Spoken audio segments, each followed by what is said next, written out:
Generally, I like to make a siyum in Kever Rachel. That's generally what I try to do. I was supposed to go to Eretz Yisrael and make the siyum there. It didn't work out. I didn't end up going to Eretz Yisrael. I said, you know what, I'll do it over here. In America, this is the best thing. Right? In Eretz Yisrael, it's a different story what's the best thing. You know, it's interesting how I first met Rabbi Chiyayu. He probably wouldn't remember. I met Rabbi Chiyayu a very, very long time ago. My first cousin from my father, Ariel, is married to Rabbi Chiyav's sister. Wow. So one time I went to Ariel's son's bar mitzvah and he said, oh, this is my brother-in-law, Rabbi Chiyav. I said, okay, Chazak Baruch, Shalom Aleichem. That's it. I haven't seen him maybe like 7 years after that. And then Baruch Hashem, we started to get to know each other and I came here and started becoming a part of here, Baruch Hashem. It's a great community, great people. Baruch Hashem, it's very nice to come here and see the Balabatim coming every day, davening, minyan after minyan, learning, davening and growing. To see the Kiddush Hashem, to see all the guys coming and living and doing what HaKadosh Baruch Hu wants, is saying that I'm putting myself aside to do what Hashem wants. And Rabbi Chiyav, Baruch Hashem, he loves the community, does everything for the community, he's always doing everything for the shul, everything for the community. He's always talking to me, telling me we need to do more, we need to build more, we need to bring more, we need to do more. I tell him, you're right. Baruch Hashem, we have to do more. We started something new also. We said anybody that wants to learn what a chavruta in the morning, you can come to me, we'll set up a one-on-one chavruta with that Hashem. So Baruch Hashem, the community is growing, it's becoming the Balabatim. Balabatim. You have to live with the Balabatim. So, we'll start to say a little Divrei Torah. Huh?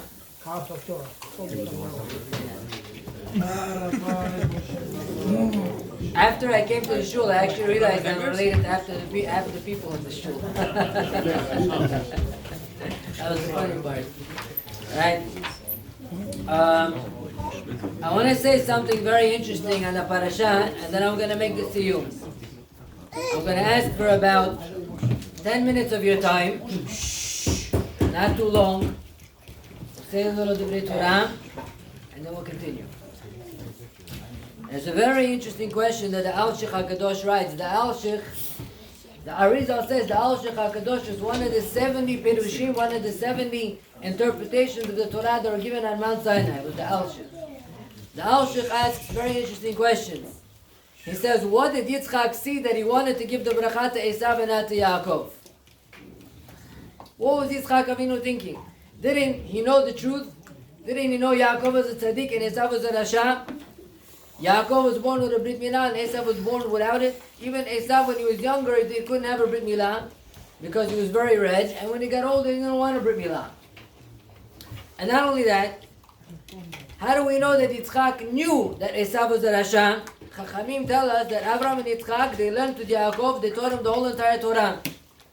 And Esav and Ishmael, they weren't interested. They said that Torah is for the rabbis, we're out, we're going somewhere else. Not only that, Yitzchak himself said, Hakol kol Yaakov. When Yaakov Avinu came inside, what did Yitzchak say? The voice is the voice of Yaakov. Why? What's the difference between the voice of Yaakov and Esav? Is Yaakov always says Shem Shemayim b'shugura b'fiv. Yaakov Avinu always says, Bezat Hashem, Yiseh Hashem. He always has Hashem on his lips. Esav doesn't. So Yitzchak already understood that it's Yaakov just by the wording of Yaakov, that Yaakov speaks in a righteous way, that Esav does not speak in a righteous way. As we know, that Esav is a very big rasha. And not only that, Chamim told us, how did Yitzchak become blind? It says because Yitzchak was very upset that Esav would bring his wives home and they would do Avodah Zarah in the house, and all the smoke from the Avodah Zarah blinded Esav, blinded Yitzchak. And not only that, it says because he looked at Esav, which was a rasha, that wicked person caused Yitzchak's holy eyes to become blinded. The point being here is that Yitzchak knew Esav was a rasha.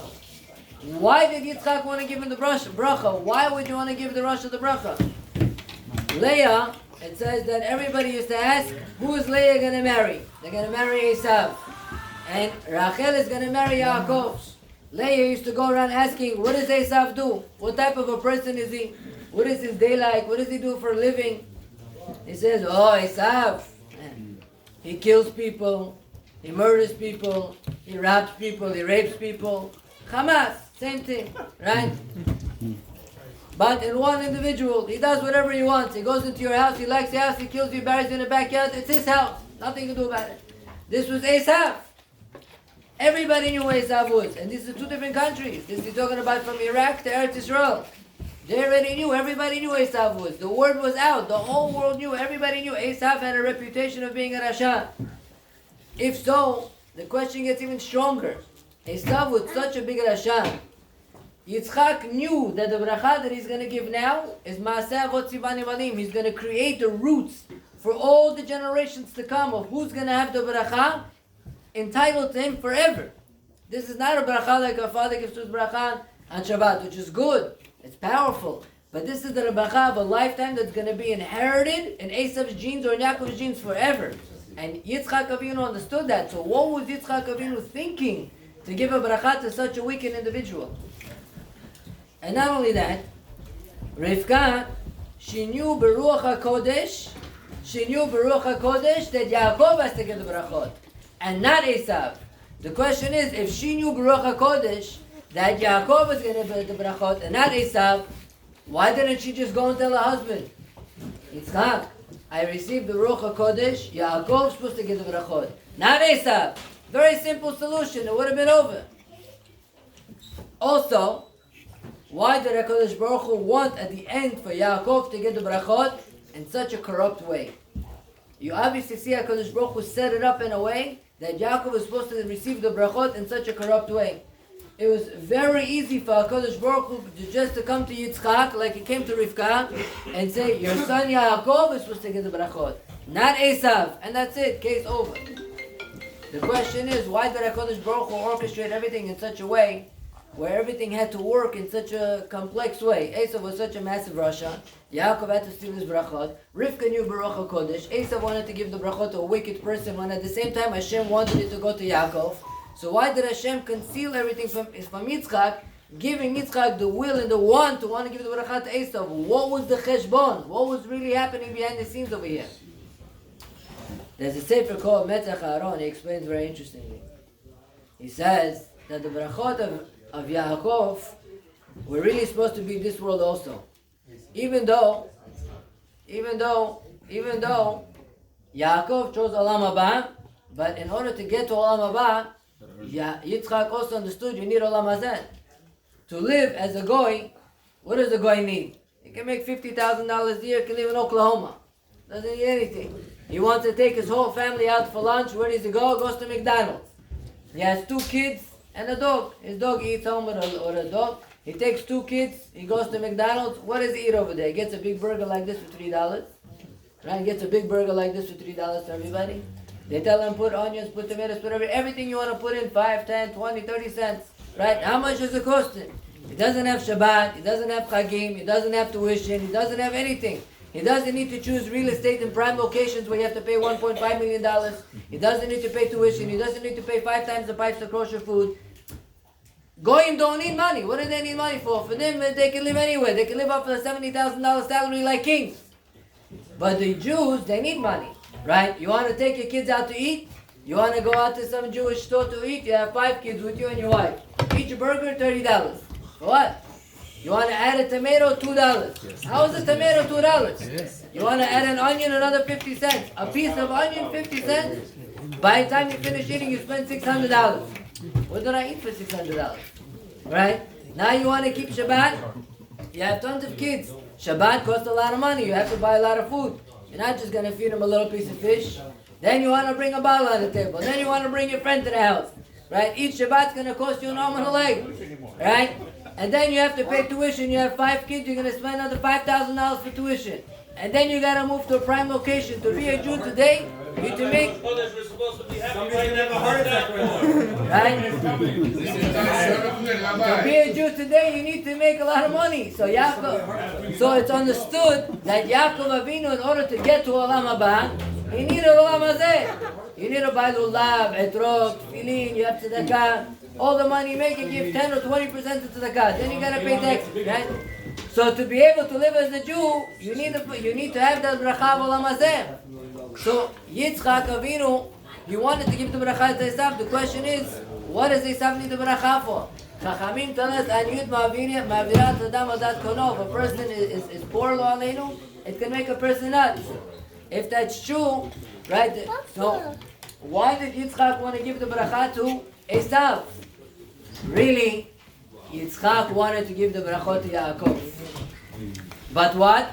He was scared to give the brachot to Yaakov. Why? He said because Yaakov has a bigger purpose. A bigger what? Purpose. He said Yaakov ishtam yoshev ohalim. He needs to be the guy who serves Hashem. He needs to be the guy who goes out and brings everybody close to Hashem. He needs to be the guy whose life is about Torah and serving Hashem. If Hashem is going to bless him with this world, what's going to happen? Vayishman yeshurun vayivad. He's going to get comfortable living on his finances. He might not use his money the right way. Like Bilam blessed the Jewish people. It says that Bilam blessed the Jewish people, that they should be very wealthy. Chachamim tell us what? Why is that? He said his intention was really a curse, not a blessing. Why is that a curse? Bilam understood. You want to take the Jews away from Hashem? Make them rich. Give them Olam Hazeh. Keep them busy. Keep them busy with Olam Hazeh. They're going to be occupied in this world. And they're going to constantly be involved in money. And what's going to happen? They're going to lose focus. Yitzchak Avinu was scared to give Yaakov that bracha because he was scared Yaakov Avinu in his purpose in life is going to lose focus. But Hashem said, no, I want Yaakov to get the brachot. I want Yaakov to have Olam Hazeh. I want Yaakov to get Olam Haba. But Yitzchak was scared that the money is going to deviate him. Hashem said, I'm going to create a situation where I'm going to give him brachot and he's still going to be able to sit. He's still going to be able to focus. How? Hashem said, generally, naturally, a brother cannot hate a brother. Hashem said, I'm going to make it in a way that Esav is going to hate Yaakov. That hatred is going to get implanted into creation. And anytime there's going to be a problem, Akol kol Yaakov, ayadayim yedei Esav. Anytime you have the words of Yaakov, you have the Bet Midrash, you have Torah, you have Tefillah, we're coming close to Hashem. Akol kol Yaakov, we have the power, nobody can do anything to us. If the Jewish people are doing whatever Hashem wants, nobody could do anything to us. But im en akol kol Yaakov, if the Jewish people are not serving Hashem and they're not learning Torah and they're not doing what they're supposed to do, right? Ayadayim yedei Esav. Esav is going to come and torment the Jews. Like it says in the Gemara, 48 prophets got up and told the Jews what to do. Achashverosh, he took off his ring, he gave it to Haman. The next day, everybody did teshuvah. Why? When the Achashverosh took off the ring, gave it to Haman. The next day, everybody did teshuvah. Why? That ring was machzer b'tshuva more than all the Navi'im could do. Why? Because of this. Akol kol Yaakov, ayadayim yedei Esav. In order for Hashem to keep the Jewish people aligned all the time, to keep us in shape, to keep us together, to keep us focused, you need that anti-Semitism. You need that kol Yaakov, ayadayim yedei Esav.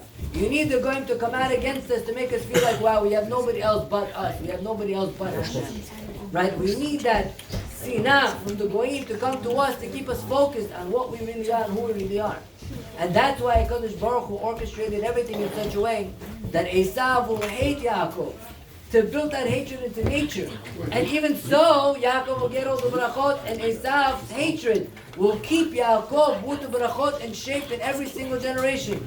Because the more we think we can be like the goyim, the more the goyim are going to remind us, you cannot be like us, you better go to your own kind. And that's why HaKadosh Baruch Hu orchestrated everything in a way that nobody knew except Hashem knew. This is how he wanted it to happen, because that hatred of Esav needed to be there. If it wouldn't be there, there wouldn't be hatred of the goyim, there wouldn't be all that anti-Semitism, the Jewish people would easily get lost. That hatred keeps us together, that hatred keeps us focused. That hatred keeps, exactly, that would kill us, right? And somebody sent out a video recently of a guy all full of tattoos, I'm sure everybody saw it. He said, I never even paid attention that I'm Jewish. He said, now because of all the anti-Semitism in the world, I realized who I am and I realized what I'm all about. Brought me even more close to be Jewish. Brought me even more close to be close to Hashem. The point being is, HaKadosh Baruch Hu says, Akol kol Yaakov. HaKadosh Baruch Hu says, I gave Yaakov, the strength of us is in our mouth. The strength of us is our Torah, our Tefillah, our Avodat Hashem. I'm going to finish off with one thing and then I'll make the Siyum, which will take another 3 minutes. One time, this very well-to-do fellow he went, he had a daughter who was a very tzanua, tzaddik, Yirat Shemayim, very righteous daughter. He said, I want her to marry a Talmid Chacham. I want her to be married to somebody who's a Matmid, a Yirat Shemayim. So what did he do? He said, you know what? I'm gonna go to the next town. I'm gonna go to the top yeshiva. I'm gonna tell the Rosh Yeshiva, give me the best guy you have. The Rosh Yeshiva says, no problem, it's that guy right there. He learns 15 hours a day, he doesn't get off his chair. Talmid Chacham, Atzum. He's mine. They went, they made the shidduch. The guy takes the Khatan, brings him back to his hometown, takes him from Geulah to Tel Aviv, right? The guy is living over there. 2-3 months later, suddenly the guy goes from davening next to davening at 9 o'clock. From learning 10 hours to learning 4 hours, then learn 3 hours, then 2 hours, and then bichlal, sometimes with the minyan, sometimes without a minyan, and then 1 hour. His father-in-law comes to him and tells him, what happened to you? He tells him, what happened to me? He said, look at me. He said, I'm still better than everybody else. If you compare me to everybody here, people here barely daven, people here barely learn. At the end of the day, I'm still better than everybody. His father-in-law tells him, you think I brought you here to be better than everybody in comparison to here? I brought you because you were the biggest matmid. I took you because you were the top. That's why I took you, not to be better than everybody else. HaKadosh Baruch Hu tells us the same thing. Right? We come, you tell people, finish Shas, learn Gemara, learn Masechet, grow. You have spiritual growth, you have spiritual potential. God wrote a book, God's telling you, come close, clean it, learn it, come close. We're saying, listen, we're not doing anything wrong. We're better than everybody else. We're eating kosher, we're not killing, keeping Shabbat, we're davening. Hashem says, I didn't take you out of Mitzrayim and give you the Torah on Mount Sinai and give you such a holy neshama for you to compare yourself to the whole entire world and say, oh, I'm good enough for the I am. Because Baruch Hu says, I took you out to be a holy nation, to be a righteous nation, to be a nation that connects to the Torah, to understand that we have Hashem. We have the creator of the world who gave us our neshama. We have a Kodesh Baruch who gave us the Torah. And Hashem says, come and learn. Come and daven. Come and trust in me. You trust in me. You learn. You daven. You be with me. I'll always be there with you. Yes. A person that really trusts in Hashem, Hashem will never leave him in any situation in life. Period. The only way Hashem will tell a person you're up to nature if a person will leave Hashem first. Yes. If a person will leave Hashem and say, Hashem, I trust in everybody but you, Hashem says, B'chavod. But if a person says, I trust in Hashem and only Hashem and nothing else, Hashem says, you, I will not. Nobody has that privilege except us. And nobody has that obligation, which is also a privilege except us. So that Hashem, before I do the Siyum, I want to give everybody a bracha. We should all be zocheh b'zat Hashem to learn Gemara, to finish Baruch Hashem, Yoni Mordechai. If you started learning with somebody every morning now, Gemara, they're already on Daf Daled or Daf Hey. They're probably going to make a Siyum very soon also. If everybody else is interested, this is your opportunity to get on that train, to be able to finish Masechet and Masechet. Here, Natan Alive is willing to learn with any of the Balabatim one-on-one every morning.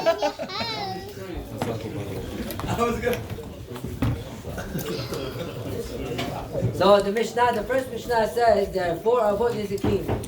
A person has to take responsibility for his assets. A person has to take responsibility for himself.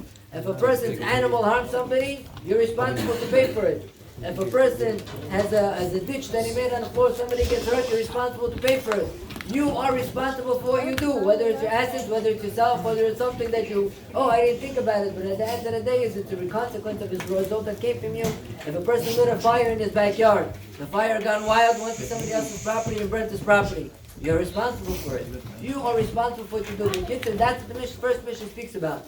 That a person has many different ways that he can cause damage to somebody else, and all those different ways relate to you, and you have to take full responsibility for all the damage that you do for somebody else. And if the Mishnah ends up to say, if you don't have the finances to pay for the damage that you did, you're obligated to pay the person back from your best real estate, not from your cheapest real estate.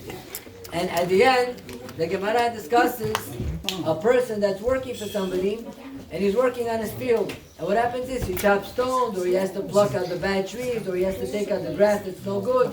What he's allowed to keep and what he's not allowed to keep. Right? So there the Gemara says, if you know that the owner doesn't want you to keep anything, you can't keep anything. But if you know the owner doesn't mind, then you're allowed to keep it. So it goes through all different types of details that a person is allowed to have. That's what the Gemara talks about. The Gemara was very big, it's 119 pages. It's very complicated, it's very complex. But Baruch Hashem we did it. Now we'll call the start of Masechet Nida. already up to Daf Chav Vav Chav Zayin. Hopefully like 5-6 weeks will also be done with that. I'll make another thing. I'm gonna do the Kaddish, and then we'll eat, and then sooner that we have a few more people that want to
ولا تبعوا القناة اسماعيل هدري مملكه بجابوا لكم من قدام كريم تباقوا الكريم كريم يا شيخ آمين قد بيت إسرائيل باقي الأفضل قريب يملوهم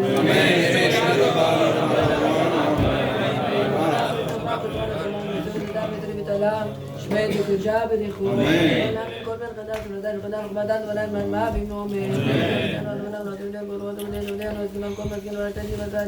بدي بقول دار مدان ينان وقوم قوم جمعنا مكانوا قدامنا قمين قايم لي قدامنا من قبل ربريك من قدام من قدام قوم مش ما يا برابي روح من ايش انا ما مش ما كم ما مش ما كنا مش ما ولا تم قبران ولا ما سنابي روح من ما قلنا كمان سجنين وكل ما سنابي روح من هذا